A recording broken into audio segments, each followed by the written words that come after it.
That decision led me to Coastal Fitness, a high-end gym right on Miami Beach that one of my restaurant managers had recommended. "They specialize in transformation," she'd said with a knowing look. I didn't realize then how prophetic those words would be. The gym smelled of eucalyptus and salt air, floor-to-ceiling windows showcasing the Atlantic's endless blue. I felt immediately out of place among the toned bodies and confident movements. Everyone seemed to belong except me. I was considering a quick retreat when he approached. Clipboard in hand, easy smile, eyes the color of sea glass catching morning light. "Mrs. Campbell, I'm Max, your trainer." I corrected him automatically. "Ms. Campbell now, but please, call me Lisa." His handshake was firm, professional. "Lisa, welcome to Coastal. Ready to work?" I wasn't. Not really. But something in his direct gaze challenged me, and I'd always risen to challenges. It's how I'd built my restaurant empire from a single struggling Mediterranean cafe to a chain spanning South Florida. So I nodded, ignoring the flutter of nervousness in my stomach. That first session was humbling. I'd always considered myself reasonably fit. I could spend hours managing restaurant floors, after all. But Max quickly exposed the truth.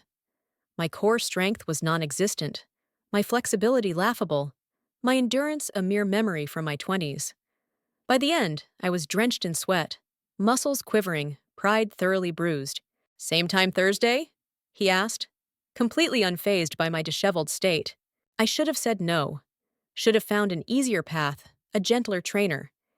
Instead, I heard myself agreeing, already anticipating the soreness that would remind me of this commitment for days to come. The pattern established itself quickly.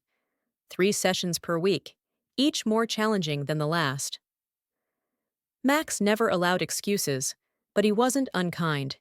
He had an uncanny ability to sense exactly when to push and when to offer encouragement.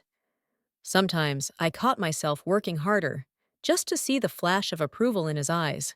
"Your form is improving," he said one morning, 6 weeks in, his hands making a minor adjustment to my shoulder position during a plank. The brief contact sent warmth spreading across my skin that had nothing to do with exertion. I held the position longer than necessary, confused by my reaction. That night, alone in my oceanfront villa, with a glass of Cabernet, I scrolled through my phone and paused at his Instagram profile. Professional photos of beach workouts, meal prep ideas, client transformation stories, and occasionally glimpses of his personal life. Sunset paddleboarding, cooking in what looked like a sleek downtown apartment, rare nights out with friends who all looked impossibly young and vibrant. I closed the app, feeling foolish. At 42, I had no business thinking about my 25-year-old trainer as anything but a professional resource. I was old enough to be his. Well, not quite his mother, but certainly not someone who should notice how perfectly his athletic shorts fit, or the way sweat made his skin gleam under the gym's artful lighting. "You seem distracted today," Max commented during our next session, as I repeatedly fumbled a simple exercise sequence. "Just business concerns," I lied. The truth, that I was hyper-aware of every movement he made, every correction that brought him near, would remain my shameful secret. 3 months into training, the physical changes were undeniable. The mirror showed muscle definition I hadn't seen since college. My energy had doubled. Even my chef at Oliveto, my flagship restaurant, commented on how I seemed to move differently through the kitchen during my quality checks. "Whatever you're doing, boss, keep it up," he said, sliding a new sample dish across the prep table for my approval. What I was doing was spending every Monday, Thursday, and Saturday morning with a man 17 years my junior, developing an infatuation that I kept carefully contained behind professional pleasantries, until the charity gala changed everything. The Miami Culinary Foundation's annual fundraiser was a mandatory appearance for anyone in the city's food scene. I'd donated a significant package from my restaurants and planned to attend alone, as I had the previous year after Richard and I separated. The event was held at the Fontainebleau, all ocean views and champagne opulence. I wore black, a column dress with strategic cutouts that showcased my newly toned shoulders and back. For the first time since my divorce, I felt confident, powerful in my own skin. I was discussing expansion plans with a potential investor when I saw him across the ballroom. Max looked transformed in a charcoal suit, his usual athletic grace somehow even more apparent in formal wear. He was speaking with an older couple, smiling politely, a champagne flute untouched in his hand. Before I could process why he would be at an event like this, he looked up and caught my eye. The recognition that flashed across his face was followed by something else, something appreciative that made my pulse quicken. Later, by the outdoor bar overlooking the illuminated pool, he approached. "My parents are on the foundation board," he explained when I asked about his presence. "Dad's a retired restaurateur. They drag me to these things occasionally." "Restaurateur?" I raised an eyebrow, connecting dots. "Williams? Not William Williams of Coastal Grill?" Max's smile confirmed it. "The very same. I grew up washing dishes and bussing tables, before rebelling and choosing fitness over food." The revelation shifted something between us.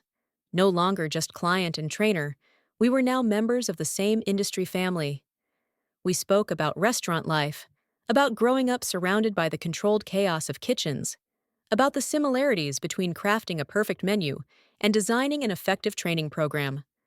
One drink became two, then a walk along the hotel's moonlit beachfront path. "You're not what I expected," he admitted, as we stood watching waves crash against the shore, the gala's music a distant backdrop. "What did you expect?" I asked, feeling suddenly vulnerable despite the confidence I'd carried all evening. "Someone who'd give up after the first session. Most people do." He turned to face me, sea breeze ruffling his dark hair. "But you're remarkably stubborn." "Determined," I corrected with a smile. "That too." When his hand brushed mine, neither of us moved away. The contact was electrifying, forbidden, exhilarating. We stood like that, barely touching, yet completely connected, until a server came to inform us the charity auction was beginning. I told myself that nothing had really happened. A conversation, a moment of connection, nothing inappropriate. But during our next training session, something had undeniably shifted. The professional boundary remained intact in action, but had dissolved in feeling. I caught him watching me when he thought I wasn't looking. His corrections became more precise, his fingers lingering seconds longer than necessary when adjusting my form. After a particularly intense session focused on core strength, he asked the question I'd been simultaneously dreading and hoping for. "Would you be interested in joining a small group I'm taking to Key Biscayne tomorrow? Beach workout followed by a picnic lunch. Most Saturday clients are coming." A group setting, safe, professional. Yet my heart raced at the prospect of seeing him outside the gym again. "What time?" I heard myself ask. The Key Biscayne outing revealed another side of Max, the natural leader, effortlessly commanding attention as he guided our group through partner exercises on the sand. I was paired with a woman around my age, a thoracic surgeon with a dry wit who had been training with Max for over a year. "He's something else, isn't he?" she commented, as we struggled through partnered planks, nodding toward where Max was demonstrating a movement with perfect form. "My daughter's friend went to high school with him. Apparently, he was just as impressive at 17. The casual reference to his age, and by extension, the gap between us, was like a splash of cold seawater. What was I doing? Creating fantasies about someone who was graduating high school when I was already running 3 successful restaurants? I maintained my composure through the remainder of the workout and the casual lunch that followed, contributing to conversations about Miami's traffic problems and the approaching hurricane season. But inwardly, I was constructing walls, reminding myself of reality. As the group dispersed, Max offered to help me load my things into my car. "You were quiet during lunch," he observed, placing my beach bag in my trunk. "Everything okay?" "Just tired," I lied, adding a smile I didn't feel. The sand workout was more challenging than I expected. He studied me with those perceptive green eyes. "Lisa!"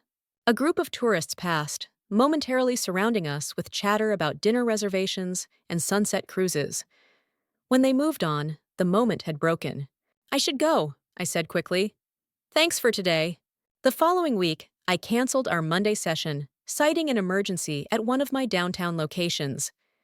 It wasn't entirely untrue. a refrigeration system had failed overnight, but I could have delegated the vendor meeting to my operations manager. Instead, I used it as an excuse to avoid facing whatever was developing between us. By Thursday, I'd composed myself enough to return to training, determined to maintain strict professionalism. Max matched my tone, focusing entirely on technique and progression. If he sensed my deliberate distance, he respected it without comment. This new, carefully calibrated dynamic might have continued indefinitely if not for the hurricane. September in Miami always carries the threat of storms, but Eloise developed with unexpected speed, shifting from tropical depression to Category 3 hurricane in the span of 36 hours. I was overseeing storm preparations at my South Beach location when Max called. "Are you planning to evacuate?" he asked without preamble. "No, I'm staying. My villa's been through worse than Eloise." I wedged the phone between ear and shoulder, signing off on the installation of window shields. "Plus, I need to be here for my restaurants." His silence conveyed disapproval. "The storm surge predictions for your area are serious." "I have a second floor in emergency supplies," I countered. "I'll be fine." The conversation ended with mutual stubbornness. I returned to preparations, pushing thoughts of him away. By evening, the mandatory evacuation order came for my beachfront zone, but like many longtime Floridians, I chose to ignore it. My villa had weathered multiple hurricanes over its 30-year existence.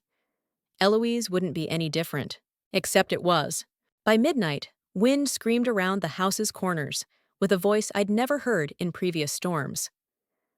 Rain struck the hurricane windows with such force it sounded like gravel being thrown. The power failed around 2 a.m., plunging the house into darkness broken only by emergency lights and the occasional blue-white flash of transformers exploding in the distance. At 3:17 a.m., water began seeping under the front door. Not the usual minor leakage, but a steady flow that quickly soaked the imported marble foyer.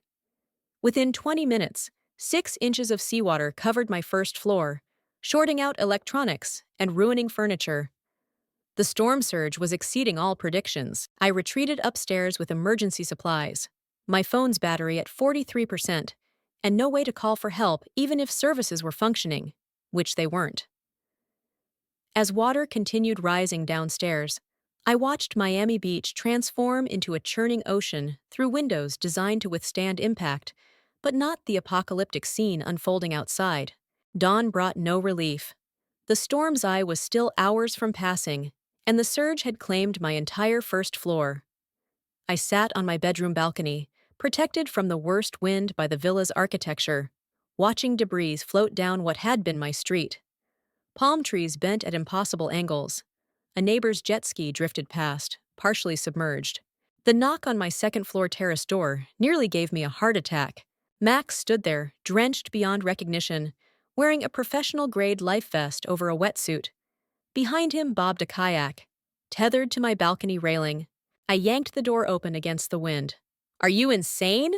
What are you doing here?" "Exactly what it looks like," he shouted over the storm's roar. "Rescue mission. We need to go now, while there's a slight lull." "How did you even get here?" I demanded. Even as I began gathering essentials into a waterproof bag he thrust into my hands. "Drove as far as I could, then kayaked. Your neighborhood is completely flooded, Lisa. The surge is still rising." The argument died on my lips as I processed his words. He had risked his life, navigating floodwaters during a hurricane, because I had been too stubborn to evacuate. 20 harrowing minutes later, we had paddled to slightly higher ground, where his SUV waited, miraculously still accessible. The drive to his downtown apartment took over 2 hours. Navigating streets turned to rivers, downed trees, and emergency vehicles. We barely spoke, the enormity of the situation and his actions hanging between us. His apartment was exactly as I'd glimpsed in Instagram photos. Modern, minimalist, with floor-to-ceiling windows showcasing Miami's skyline, now obscured by Eloise's rain bands. Running on generator power, the building had become a refuge for several of his stranded friends, who nodded greetings from the open-concept living area. "You can take my room," he said, showing me to a space that reflected its owner. Orderly, unpretentious, despite obviously expensive furnishings, with fitness equipment neatly arranged in one corner. I'll bunk out here with the others. Exhaustion hit me like a physical blow as the adrenaline faded. Max, I don't know how to thank you. He shook his head.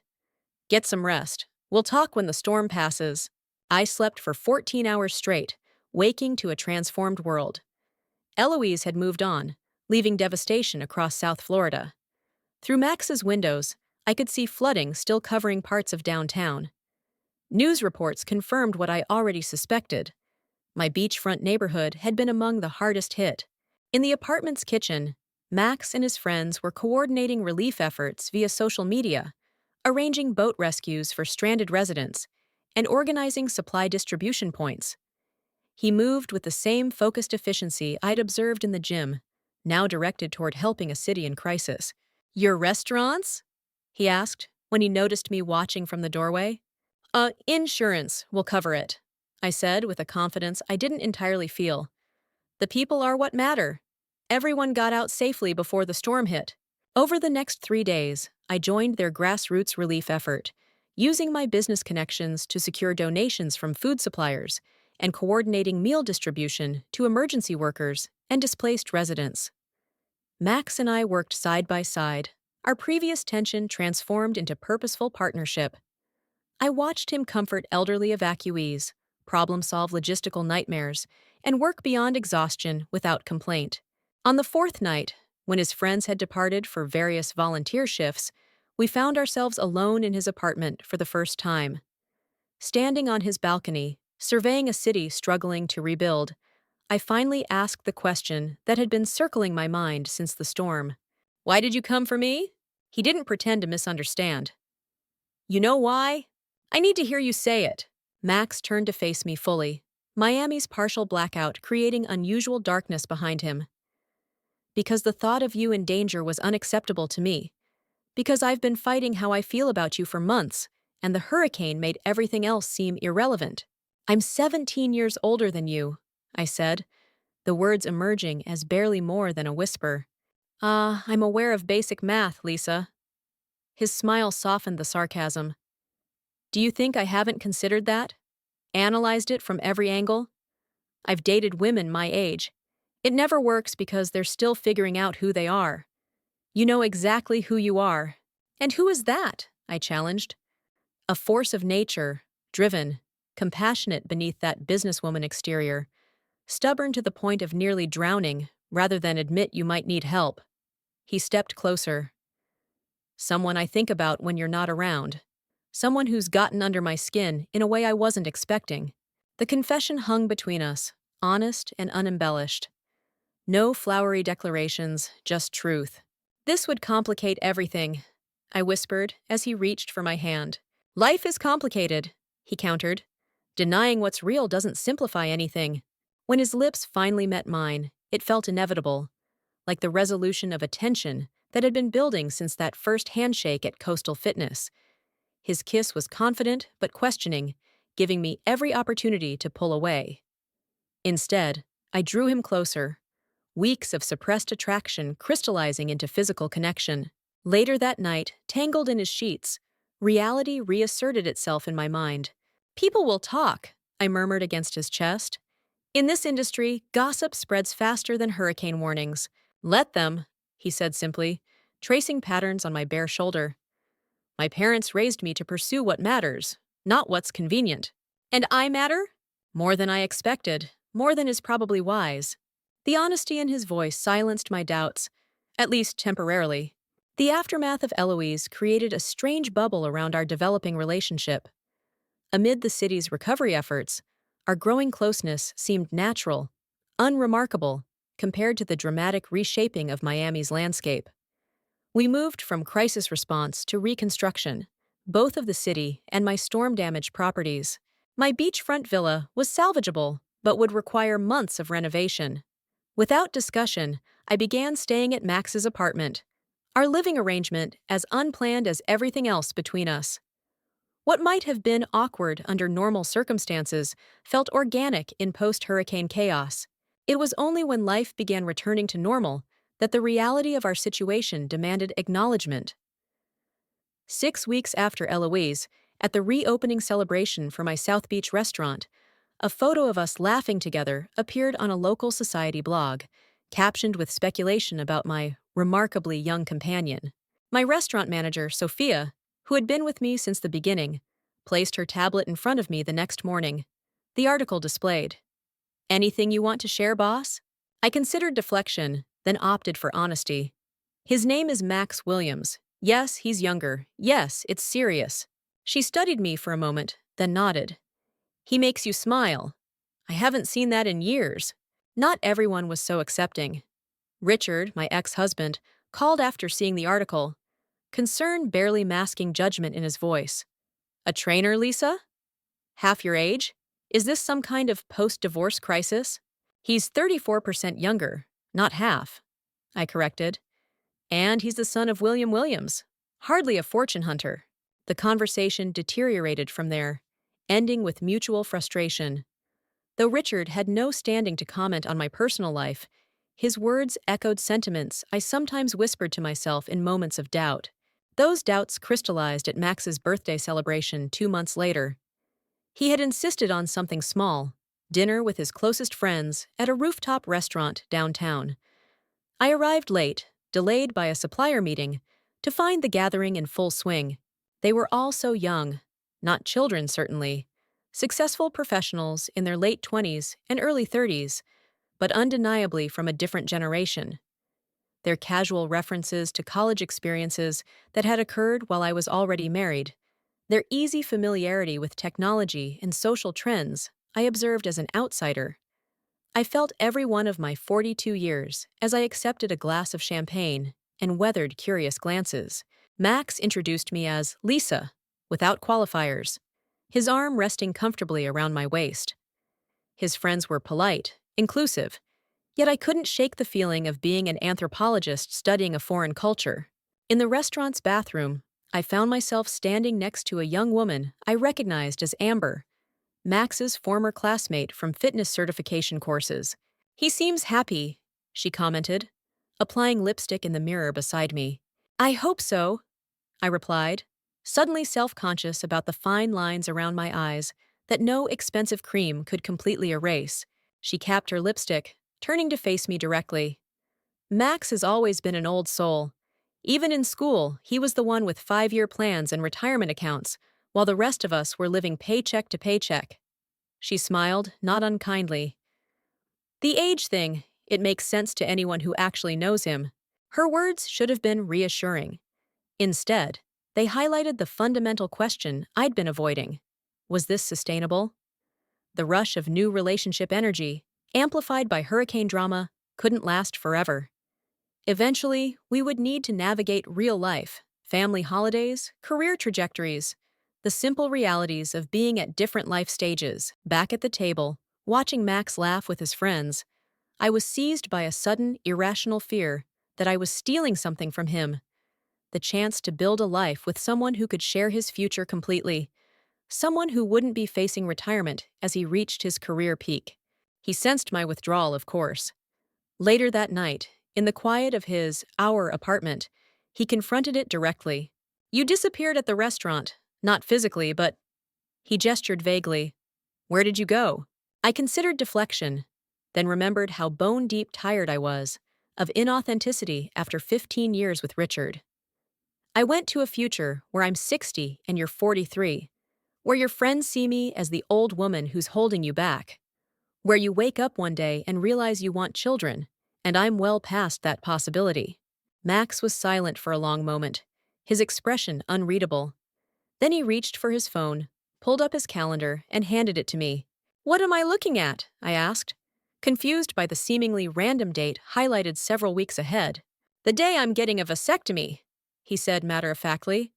I scheduled it last month. I've never wanted children, Lisa. That's not going to change. I stared at him, blindsided. You never mentioned this, because it's not a negotiation point for me, and I didn't want it to seem like I was making the decision for your benefit. He reclaimed his phone. I've been sure about this since I was 20. My parents know and have made peace with it. But, no buts. I'm not going to wake up at 40 wanting kids, and even if by some miracle I did change my mind, adoption exists. The future you're afraid of isn't real. And the rest? The age gap that will only become more noticeable? The different energy levels, health concerns, retirement timelines? He took my hands, his expression softening. Lisa, my father is 12 years older than my mother. They've been married for 37 years. When I was growing up, do you know what I noticed about their age difference? Nothing. Absolutely nothing, because it was irrelevant to how they functioned as partners. That's different. A man being older is socially accepted, expected even. Screw social acceptance, he said with sudden intensity. Who exactly are we trying to please here? Your ex-husband? Instagram trolls? Random people at charity galas? Because I'm only interested in building a life that works for us. The simplicity of his perspective cut through layers of ingrained social conditioning. I'd spent decades internalizing messages about a woman's value being tied to youth, about appropriate pairings, about staying within expected parameters. Max had simply decided those rules didn't apply to him, to us. "Ah, I love you," he said, the words emerging with the same straightforward confidence he brought to everything. I've never said that to anyone outside my family before. I'm saying it now because it's true, and because I need you to understand that this isn't casual for me. The declaration hung between us, weighty with implication. I hadn't allowed myself to name the emotion that had been building since the hurricane, perhaps even before. Now, faced with his honesty, I couldn't hide from my own truth. "I love you too," I whispered, the words simultaneously terrifying and liberating. "And that scares me more than any hurricane." His smile was understanding. "Fear means there's something valuable at stake." That night marked a turning point. Not an end to my insecurities, but a commitment to facing them together, to building something that defied conventional templates. 1 year after Eloise, we stood on the deck of my rebuilt beachfront villa, watching another sunset paint the Atlantic in shades of amber and rose. The reconstruction had given me the opportunity to reimagine the space, more sustainable, more resilient against future storms, and now designed for two. Max wrapped his arms around me from behind, resting his chin on my shoulder as we watched a pelican dive into the waves. "Having second thoughts? It's not too late to back out of the lease on your old place." I leaned into his embrace. No second thoughts. The South Beach apartment made sense when I was splitting time between restaurants. This is home now. In the distance, new construction cranes dotted the skyline, Miami rebuilding, adapting, moving forward. Much like us, I turned in his arms to face him. "But if you want an out, now's the time. Once your training equipment moves in, I'm considering it a binding commitment." His laugh rumbled against my chest. "Too late. I'm already committed. Have been since the day you refused to quit during that first brutal session." Later, as Miami's nightlife began pulsing along the coast, we sat on the beach directly behind the villa, the sand still holding the day's warmth. A small bonfire separated us from other evening beachgoers, couples walking hand in hand, families packing up after sunset picnics, tourists photographing the iconic coastline. "Would you change anything?" I asked, watching the flames dance. "If you could go back to the day I walked into coastal fitness?" Max considered the question seriously, as he did most things. "I'd have asked you to dinner sooner, before the hurricane, before the charity gala. I wasted time overthinking. We might not have been ready. Maybe." He stretched out beside me, sand shifting beneath the beach blanket. "But I knew, even then, that there was something different about you, something I wanted to explore." I smiled at his certainty, at the straightforward way he approached even complex emotions. It was what had drawn me to him initially, that confidence unmarred by the cynicism that often comes with age and experience. "My turn," he said. "What would you change?" The question deserved honesty. I'd have been braver sooner, less concerned with what others might think, less focused on the numbers. The 17 years. Yes, those numbers. I traced patterns in the sand beside our blanket. They seemed so important until they weren't. A comfortable silence fell between us, broken only by the rhythmic sound of waves and distant music from a beachfront club. Around us, Miami continued its evening pulse, vibrant, multicultural, resilient. a city that had faced hurricane winds and risen stronger. Much like the woman I'd become since walking into coastal fitness that first day, determined to reclaim something I'd lost, finding something entirely unexpected instead. Our story isn't typical. It doesn't follow the expected script. There are still moments when I catch glimpses of our reflection and feel a momentary disconnect. The polished restaurant owner alongside the vibrant young trainer. Times when I wonder if he'll wake up one day and regret choosing a partner closer to 50 than 30. But those moments grow rarer as we build our shared reality, one that includes early morning beach runs and late night restaurant tastings, weekend kayaking adventures, and quiet evenings reviewing business expansion plans. A life neither of us could have anticipated, but that fits us perfectly. I don't know what the future holds. Miami has taught me that predictions are unreliable at best. Another Eloise could reshape our coastline tomorrow, or life's ordinary storms could test us in different ways. What I do know is this: some connections defy explanation or justification. They simply are, as elemental and undeniable as the tides that reshape our shores, as the storms that remind us what truly matters when everything else is stripped away. And I've learned to embrace that uncertainty, to find strength in vulnerability, to define love not by convention, but by how completely it transforms you into the truest version of yourself. This is my confession, my truth. Sometimes the heart chooses wisely, even when society suggests otherwise. Sometimes the greatest act of courage is simply acknowledging what's real, regardless of whether it makes sense on paper. And sometimes, at 42, life is just beginning.